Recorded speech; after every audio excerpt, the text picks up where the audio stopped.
Hi అండి. అందరూ బాగున్నారా? మేమైతే బాగున్నామండి. ఇయాల మనం బీన్స్, ఎగ్ ఎలా చేసుకోవాలనో చూడండి. 2 స్పూన్లంతా ఆయిల్ వేసుకోవాలి. ఆయిల్ వేసుకున్న తర్వాత 2 పచ్చిమిర్చి, కొంచెం పోపు గింజలు వేసుకోవాలి, కొంచెం జీలకర్ర, ఆనియన్స్ వేసుకోవాలి కొన్ని. అవి మగ్గటానికి సాల్ట్ వేసుకోవాలి. మంచిగా కలుపుకోవాలి. మధ్యలో మధ్యలో కొంచెం పసుపు వేసుకోవాలి.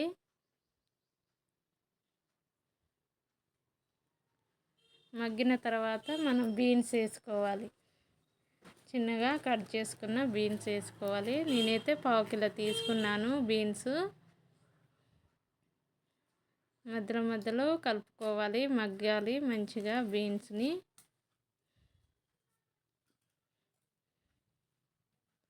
మగ్గిన తర్వాత కారం వేసుకోవాలి.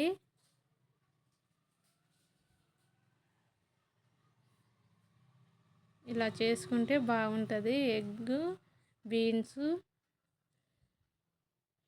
సాల్ట్ వేసుకోవాలి కర్రీకి సరిపోయేంత. మగ్గిన తర్వాత మనం గుడ్లు వేసుకోవాలి. నేనైతే 1/4 కిలో బీన్స్కి 2 గుడ్లు కొట్టుకున్నాను.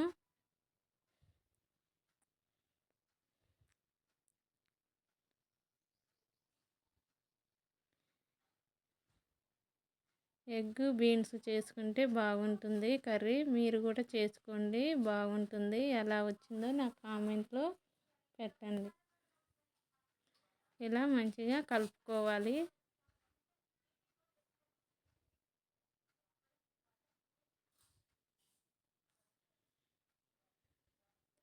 ఇలా చేసుకుంటే బాగుంటుంది. పిల్లలు కూడా మంచిగా తింటారు. లాస్ట్లో కొంచెం ధనియాల పొడి వేసుకోవాలి. కొత్తగా వాళ్ళని చూస్తుంటే లైక్, షేర్, సబ్స్క్రైబ్. కొంచెం కొత్తిమీర వేసుకోవాలి. మగ్గిన తర్వాత కొంచెం కరివేపాకు కూడా వేసుకుంటే బాగుంటుంది లాస్ట్లో. నచ్చితే ఒక లైక్ చేయండి.